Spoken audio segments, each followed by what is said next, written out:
Welcome back, my dear viewers. Today, we will continue our journey through the exciting story of Jake and his unusually complicated relationship. In part 2, we'll be treated to new twists of fate, surprising revelations, and of course, unforgettable moments of joy and pain. We will see how the characters face new challenges and how the past continues to influence their present and future. Together, we will witness the transformation of Jake and those around him as they seek a path to healing, acceptance, and perhaps new beginnings. Are you ready to dive even deeper into this world? Then get ready, there's an exciting sequel ahead. And don't forget, the full story is already available on our Patreon. Join us so you don't miss a single detail. Years later, I found her. Chapter 2. Amber came to me with the same news. We kept in touch, and one day she called me with an important question. Would I walk her down the aisle? She looked simply stunning in her dress, and as I looked at her, I wondered where the shy and insecure child I knew had gone to be replaced by a competent young woman of sparkling beauty. Her husband seemed like a nice guy and was totally devoted to her. They had a baby girl shortly after they were married, and she was a sweet, well-behaved child. One day they came over so she could show him her closet and see if it would fit in her house. We measured it, and from the way he talked, I doubted it would fit. The baby saw the horses and had a fit, so I carried her downstairs, and when they piled up against the fence, she clung to me very tightly. I think when she realized they weren't going to eat her, she relaxed, rubbing their noses and giggling. I took her out to the pasture and put her on the back of Molly, an old mare with the gentlest disposition I've ever seen in an animal. I made her walk a few steps while she giggled. When we got outside, Amber tried to frown. Now all I'm going to hear is that she wants a horse. Well, I have plenty of pasture. Her husband Bob laughed and said, "They'll come back to me in 8 or 10 years. When little Belle went to bed, she told me about her meeting with Claire. I almost didn't recognize her, Jake. She must have gained 30 pounds, and it didn't look good on her. I invited her into the house, and we had coffee while she played with Belle. You know, if we'd stuck to the plan, I'd be almost as old now." She asked if I kept in touch with everyone, and I said I saw Jeff and Kathy from time to time. I had no idea where Mark and Heather were. She asked if I see you, and I said we are still close, that you walked me down the aisle and were the godfather of my child. Tears came to her eyes when I told her that you were doing well and that she should come and visit you. She wasn't sure she would be welcomed. I don't know if she was fishing or not, but I told her she should call you and gave her your new number. Have you heard from her? No, but she has no reason to be afraid. I don't hate her, though I hate what she's become. It's already water under the bridge now. I have no intention of having relations with her again, but I can tolerate her in society. If you see her again, tell her to stop by. Be sure to give her my words. I don't want her to come in with expectations. 3 weeks later, they came back, and Claire was with them. Amber was right, though she had told me before they arrived that she had lost a little weight and smiled more. But there were still a lot of wrinkles around her eyes. I took Belle to the barn, and she had a fit when she saw the little pony. Amber didn't know whether to smirk or complain. I wasn't looking for a pony, if that's what you think. Jeff had a friend who was moving out of state and had to get rid of her and his horses. He called me to see if he could bring them here and give him a chance to find a place to put them. He had moved to New York City, and after learning that it cost almost as much to keep a horse as it did to rent an apartment, he asked Fred to find them a good home. A white mare and a gray gelding are the new additions. You guys want a horse? Claire stroked the white mare, and I saw her first smile since she got here. Amber and Bob carried Belle into the house and left us alone. Why didn't you remarry? I haven't found anyone I want to marry yet. How about you? I heard that you and your new husband broke up. I'm sorry to hear that. Have you dated anyone since you moved back? No. I think I'm going to stay out of relationships for a while until I come to my senses. I know Amber told you that I'm going to counseling and that I'm getting help. It's weird that a woman who wanted to be with almost everyone is now celibate. I stay away from bars and compromising situations because I know how easy it would be to snap back. The excitement of meeting someone new is as strong as an alcoholic craving a drink or a drug addict looking for a fresh fix. She was silent for a second, and when we came to our senses, she asked me a question that I knew was coming. "Jake, do you think we could spend time together again? Just so you know that if we do, you won't get any, at least not for a while." I gave her a moment. "This is a bad idea, Claire. There's too much baggage. I don't think we can overcome the ghosts of the past, and I don't see a good ending." A small tear rolled down her cheek, but she smiled. "I thought so, but I had to ask one more thing. Since you seem to have extra horses, can I come and ride sometimes? I used to ride the trails when we moved, and it was one of the few times I didn't think about the past. Take the white mare. She is well trained and has a good temperament." I lay in my empty bed that night and thought about it, remembering the nights we had spent together. Then I thought of the nights she had undoubtedly spent with the rest of the group and strangers. She surprised me by coming the next week. I didn't even know she was there until I saw her car at the barn. She drove around for about an hour and then drove off. A couple weeks later, if I wasn't busy, I'd saddle up the Gray and ride with her. Gray was fearful when he was first brought in. Jeff said his friend had him for a short time and he was very poorly trained. I read books, watched training videos on YouTube, and made him my project. I made mistakes but learned from them, and pretty soon we became buddies. He still wouldn't let anyone ride him, so most people left him alone. We talked more during these trips than we had during our entire marriage. We would never be lovers again, but we became very good friends. One day she came on a date with another woman. She was a little older and acted stiff around me, but after she watched us chat, she relaxed. Her name was Polly, and a month after we met, she came alone. "I want to talk to you about something. Claire and I have started to have feelings for each other. Do you think it could go anywhere?" "I think you're asking her, not me. I know she likes you a lot. Do you know her story?" "Most of it. She says she's changed." "The question is, do you think she's changed? And are you willing to take the risk of finding out?" "I think so, and I'm willing to put enough into myself to find out. Believe it or not, that's not why I came out here. How many booths do you have available? Can I rent one? I know we can ride yours, and you gave Claire's mare away, but I need my own. If you agree, will you help me find one?" I wondered for a moment. My house and lot 75 years ago were part of a huge dairy farm, and my barn was huge. A local historian came to see me once and said it was the largest in the county. An empty stall should not have been a problem. "No, but only because I'm not the expert you're looking for. Let me introduce you to my buddy, Jeff." I called Jeff and explained the situation. He didn't know whether to laugh or lose his temper. "Let me get this situation straight. You want me to find your ex-wife's lover a horse she can keep in your barn so they can come over and ride? You're a tough dude, bro. Count me in." Jeff and Kathy met Polly, and they started a relationship. Pretty soon they became part of our group, but only in a social sense. Everyone almost always ended up at my house on Saturday mornings to clean the stalls and ride for a bit, then disperse to their respective homes. Amber and Bob would come over from time to time and the ladies would drool over Bella. I guess it triggered their own instincts because 6 months later Katie and Holly got pregnant. I was dating a woman I really liked, and she would sometimes come over when they were there. We didn't say anything to her about the group dynamic, but she didn't seem to like anyone, especially Claire and Amber. What bothered me was that the horses didn't like her, including Molly, and everyone liked this old lady.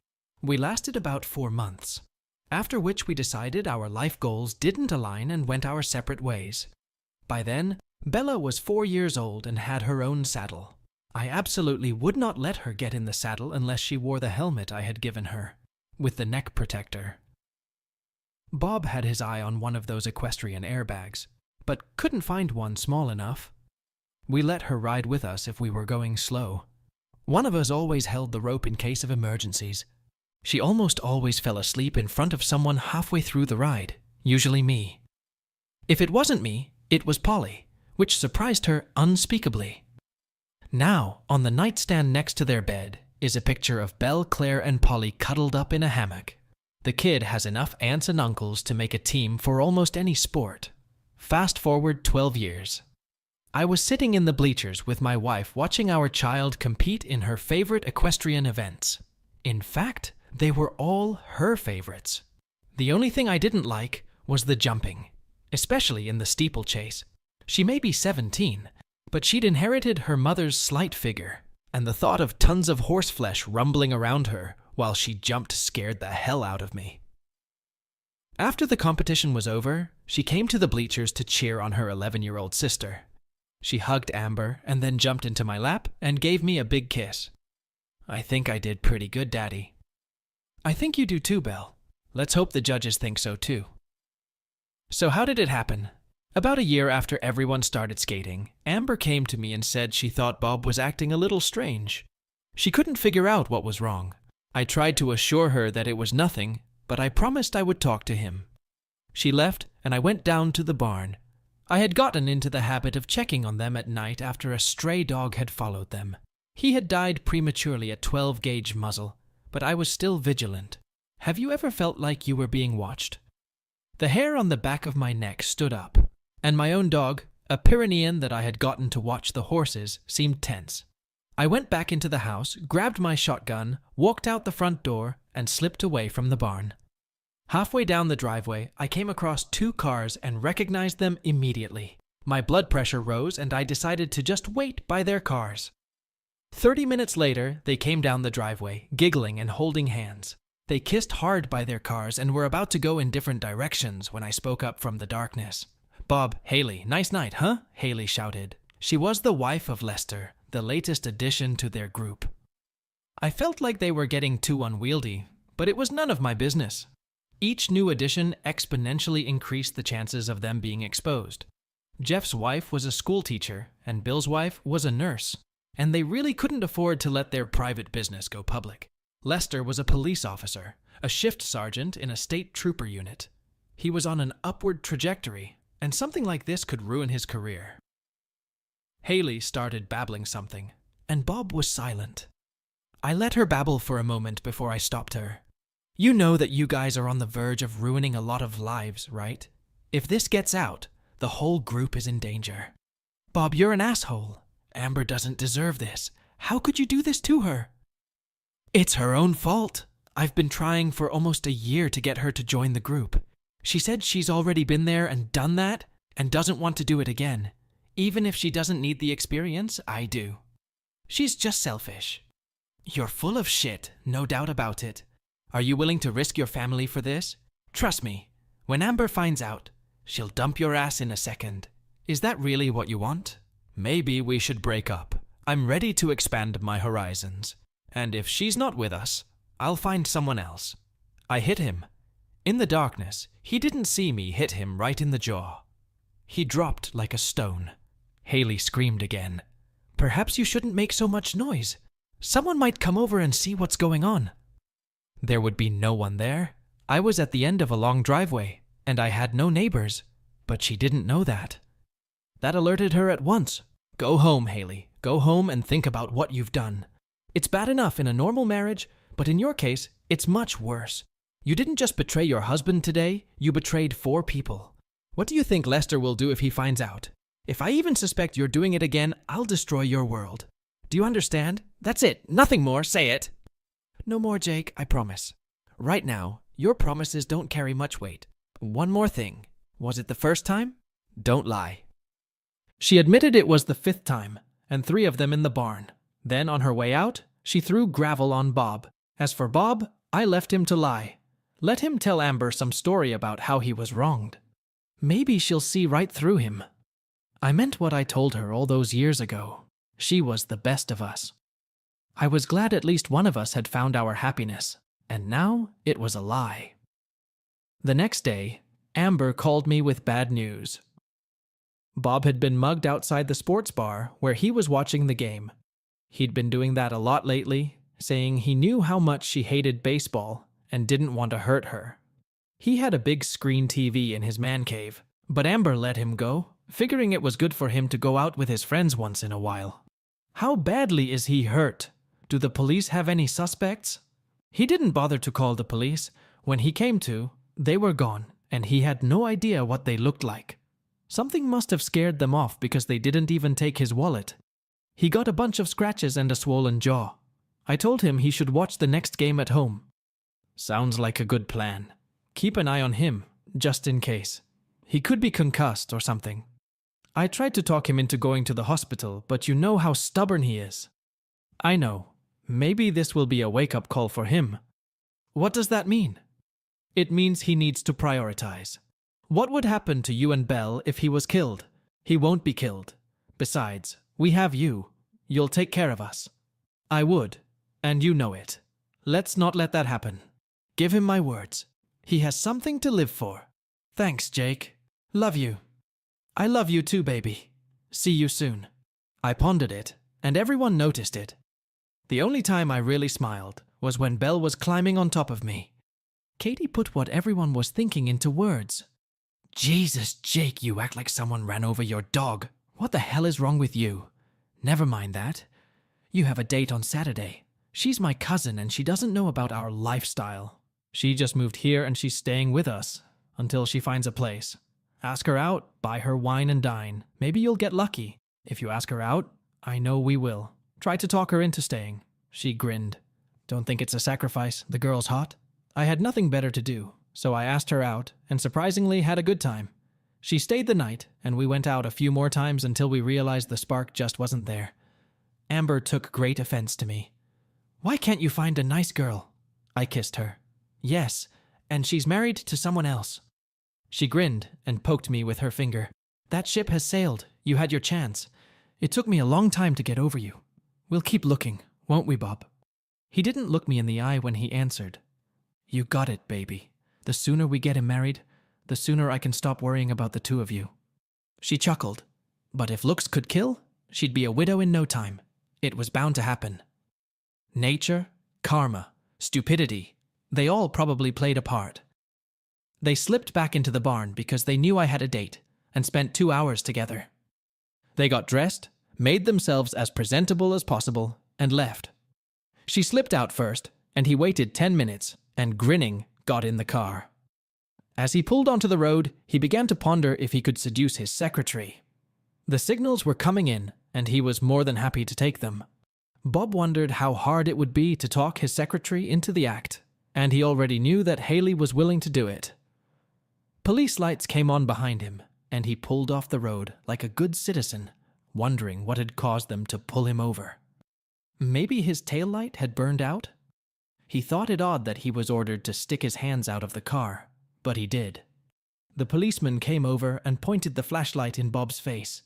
Could you shine a light in my eyes? I can't see. Of course, sir.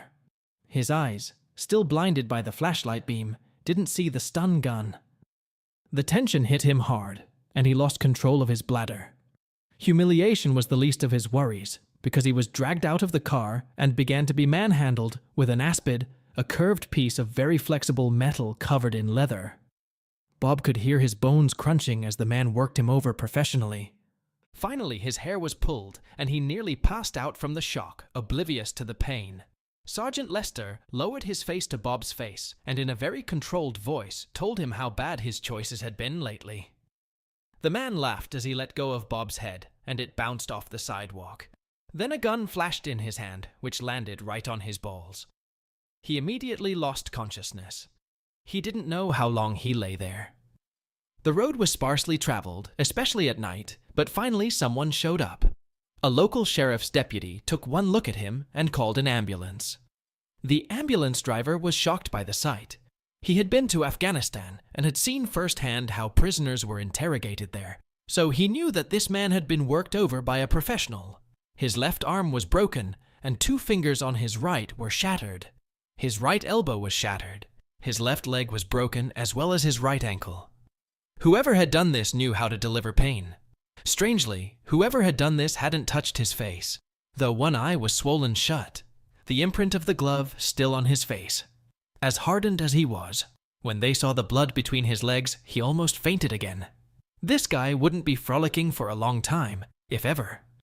He was taken to the hospital, where they worked on him for 3 hours. He lost part of his dignity and a finger, but everything else was patched up. They also discovered an injury they hadn't noticed in the field because of his hair. Someone had kicked him in the head. Hard. They put him in a coma until the swelling in his brain went down, but they weren't sure if there was any damage left. He was identified by his wallet. Damn, the cop thought.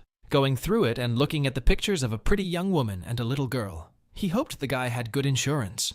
As dawn broke, the police examined the scene, but found nothing of interest. The only tire tracks on the side of the road belonged to the victim's car. With no evidence, the case was quickly hushed up, and when the man regained consciousness 40 days later, he claimed to remember nothing. The detective in charge of the investigation could have easily realized he was lying, but refused to change the story. This smelled of something personal to the detective. Maybe he was with the wrong wife, and she had a husband who took it seriously. Maybe he was into something he shouldn't have been. Either way, in the absence of the victim's statement and physical evidence, everything was written off as a random act, committed by an unknown person or persons. Amber called me that morning in a panic, crying uncontrollably and mumbling incoherently. I immediately took off work and drove to the hospital. When I saw the condition Bob was in, I almost felt sick to my stomach.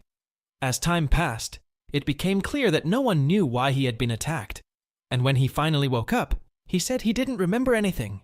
He had good insurance, and Amber made sure to pay it every week to keep it active. Her finances were strained to the breaking point, so I evicted them from the apartment they were living in and took her and Belle home. I noticed that everyone in our social circle, except Haley, came around offering to help. One day, I asked Jeff where she was, and he looked at me like he was weighing what he wanted to tell me. They're not here anymore. Lester got a promotion and they moved to the other side of the state. That told me everything I needed to know. It took him almost a year to get well enough to work again. When they got back on their feet and found an apartment, Belle didn't want to leave.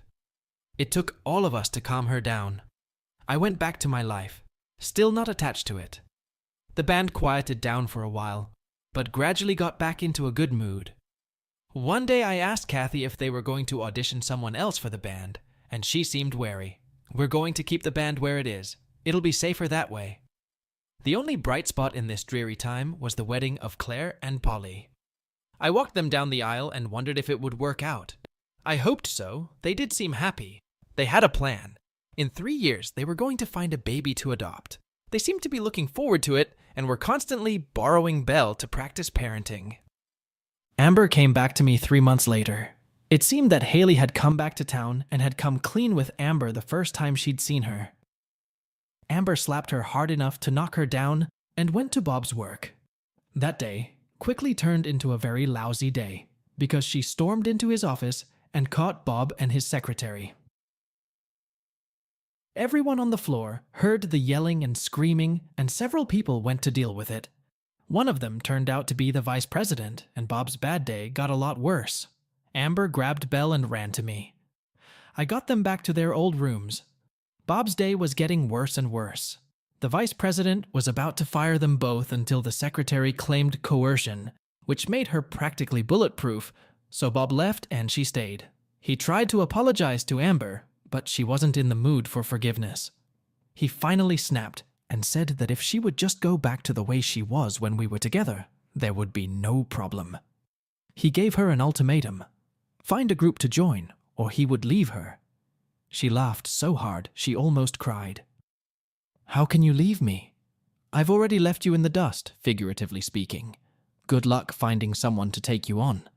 Most groups have their own underground to report important things. By the end of the week, there won't be a group left in the state that hasn't heard of you. Besides, you usually need a partner to join a group, and you don't have one. I'm filing a statement of irreconcilable differences. Don't be a jerk. Sign the papers. He threatened to make a fuss, but Jeff's quiet words on behalf of the group calmed him down. The divorce had gone through, but that didn't stop him from acting like an ass. It got to the point where he tried to grab Belle and run away. I happened to find him first. Let her go, boy. Stick to your visits. If you run around with her, it'll violate the custody order, and when they catch you, they'll send you to jail. I still have Sergeant Lester's number. I bet if I called him and told him where you'd be doing your time, he could arrange a decent reception and a pleasant stay for you. The wind had gone out of his sails, and he just sat there crying while Belle ran into my arms. She loved him, but the beating and the direction his life had taken had changed him, and she could feel it. He left town without leaving an address. I tracked him down before the wedding, offering to release him from child support if he gave up his parental rights. He tried to detain me, and I grinned. If you can't pay the arrears, chances are you'll spend some time in jail, and the payments will only go up. I can probably get a judge to revoke your license if you get locked up for any length of time. Agree. He agreed to the deal. I tried to hate him for what he had done to his family, but all I felt was sadness for all of them. What brings us to the altar? It started with Belle. She had nightmares, running into my room and climbing into bed. I'd just cuddle her and fall asleep. The first time Amber saw us, she smiled, and around the fourth time, she decided she deserved to be touched too. They ended up being by my side about 4 nights out of 7. There was nothing between us.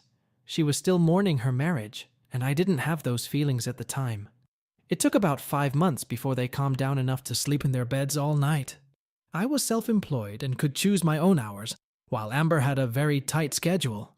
I often had to make sure Belle got to school on time, make her breakfast and pick her up in the afternoon. If something happened, and I couldn't, one of our friends would do it. Most often, Claire or Polly, but usually both. It didn't work very well because they held her hostage until almost bedtime. Eventually, we had to make rules and stick to them.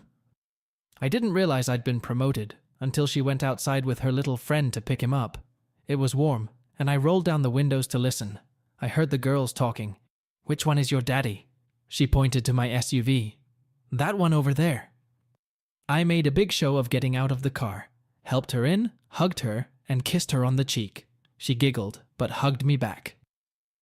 That night, I told Amber what she had said after she tucked in for the night. She just smiled and patted my arm. Later, I felt someone slide into my arms. I rolled over to see who it was and realized it was Amber. "Shh, shh," she said. "What are you doing?" "A little daddy time. Now be quiet or we'll have another little girl here." Trying to stay calm. This is where I had to cut out a small chunk of text to make this story fit all ages. 2 hours later, it went on much longer. Long enough for us to fall into an exhausted sleep. We woke up to the sun streaming into the room and Belle standing at the foot of the bed. She crawled over and sat between us. "No fair, Mommy. I want to cuddle too. Tonight, I promise." That pleased Belle, and she started talking about breakfast. It was Saturday, and that meant waffles. I sent her downstairs to get the waffle iron, and that gave us a chance to jump in and change. Belle and Amber made the batter, and I got busy cooking. Amber fried up some bacon. When we were done, we put the dishes in the washer and went to the stable. Usually after cleaning out the stalls, the first thing we did was groom the horses. Jeff told me that most ponies have an insecure temperament. But Blackie was as gentle as a lamb, and Belle was serious about combing out her hair, not stopping until her coat was shiny. Sometimes Amber would braid Belle's hair, and then they would put the same braids in Blackie's hair. I did my gray, and Amber did her horse, a pinto that she saw and just had to get. She was a little pricey, but I bought her anyway. Jeff grinned the whole way as we drove her home in the trailer. "What? Nothing. I guess a horse isn't the only thing she'll be training." "You're crazy. She's too young for me. Besides, she doesn't think of me that way anymore." "Whatever you say." We grilled that night, and they all admired her horse, and I grinned. Claire grinned the widest. "You're a fool for wasting all the years you could have spent with her." Her smile slid a little off her face at my answer. "There was just too much going on back then. I was afraid she'd become an errand girl, and I'd end up hurting both of us." "That was then. And now, Lord knows I'd like to see you happy again. You're a good man, and if my head hadn't been shoved up my ass back then, we'd have 3 or 4 kids by now. Don't miss this chance, Jake." Katie and the other ladies stepped in at different times. When they weren't on me, they were surrounding Amber. I caught up with her as we ate. "So, are we married now, and have 3 kids?" "No, we're at the point where we have Belle and Jessica, and Jake Jr. is on his way." Such a picture made me feel warm and calm. Belle could be pretty serious for a 7-year-old, and one day she came to me while I was in the barn. I knew Amber was watching her from the house. I lived in a quiet neighborhood, but I'd read enough horror stories to keep her on my radar. She climbed up on the stall wall and watched me check a wound the white mare had made somewhere. "I put some antibiotic on it, and if there's no improvement by tomorrow, the vet will come." "Is she all right?" "I think so, baby. I just did the same thing to her that I did to you when you scratched yourself. I put medicine and a band-aid on it." She grinned. "You kissed her boo-boo-boo? No. If she ever turns into a sweet little girl, maybe yes. Until then, you're the only one being kissed." "Not even Mommy?" "Well, maybe. She's not as small as you, but she's awfully cute." I didn't know, but Amber went down to the barn and we didn't see her. But she heard everything we said. "You kiss your mom a lot. Do you really love Mom?" "I really like your mommy. A lot. Can I ask you something?" She looked as serious as possible for a 7-year-old. "Come on, baby. I want to call you Daddy. My friends say you already are. If that's true, why can't I call you Daddy?" Well, it was definitely dusty in here. That's probably why my eyes were starting to water. "You can call me Daddy if you want, sweetheart. I'd love to be your daddy. But being a daddy is so much more than just being called that. It means I have to love and protect you until you're grown up. I can handle that, but it requires that you love me back." Her face lit up with one of those beaming smiles I loved so much. "Silly Daddy, I already love you. Does that mean you have to love Mommy too?" "Absolutely. Moms and dads who have sweet girls are supposed to love each other. It's the law. But I won't love her because I have to. I'll love her because I want to. For the rest of our lives." At that moment, we heard a sob and looked around. Amber was on her knees, tears streaming down her cheeks. Belle rushed to her, scared to death. "Mommy, are you okay?" When her voice came back to her, she said that she wasn't just okay, she was very happy. "Why are you crying since you're happy? It's a big girl thing, honey. You'll understand someday. Don't you want to spend the night with Aunt Claire and Aunt Polly?" "Uh-huh. Why?" "So Mommy can do big girl stuff with Daddy, okay?" "Good." On the way back after we picked Belle up from the birth center, she was ring shopping. We went to 5 different stores, from the big chains to a couple of small independent stores, before she found what she needed. Fate must have been with us because the ring was the right size, and she wore it right out of the store. I asked her to marry me in the barn. Not the most romantic place, but I got down on the floor next to her and asked anyway, with Belle being our only witness. Then there were several big 3-way hugs and kisses from my girls. Lots and lots and lots of kisses. We had been up most of the night making preparations for the big event in our lives, namely the wedding. Belle told Polly and Claire what had happened, and they smoked the phone lines. By 7, the party was in full swing. Jeff was working the grill with me and grinned. "What?" "Nothing. I'm happy for you. I've got some good news too. Katie is pregnant, 3 months pregnant. Well, good for you. Learn all you can, and you can guide me in a couple years." This started a trend, and within the next 4 months, 2 other ladies became pregnant. They agreed on everything, and were only with their husbands until they were sure they had a child. Jeff also told me that no woman would have children that were not their husbands. They all agreed. The first child wasn't either of them, because Claire and Polly adopted a 4-week-old boy. They were 18 months old, and they said that was pretty fast for the system. They told the boys we had to teach them how to fish and ride, and everything else a boy should know. Amber decided I was getting a little stale and didn't waste any time. She must have been physically fit, because another girl, Jessica, was born, followed 2 years later by a boy, Jake Jr., besides Claire and the band. We had many mainstream friends, but we rarely mingled. 20 years later, we were at the barn watching my daughter Belle introduce her son to the horses. He giggled and reached for them just like she did, so I think he'll be fine. We got behind the wheel and I ended up next to Jeff, with a small gap between us and the other riders. We shared memories and common themes, and I asked him if he thought he would have the same lifestyle when he was in his 70s. Absolutely. There hasn't been a new couple in our group in 16 years, and I think we'll be together until the day we die. Change is coming, Jake. People are already becoming more relaxed. I suspect that in another 20 years it will be quite common, and marriages with multiple partners will be legal. Do you really think so? Think about it. 35 years ago, you wouldn't have thought that men-loving men would become mainstream to the point where no one would care about their orientation, or that they would be allowed to legally marry. There is no good reason to condemn multiple partner relationships other than some religious beliefs and long-standing customs. Do you care how many partners I have? If I have one more, am I exceeding the quota you've set in your head that means we can no longer be friends?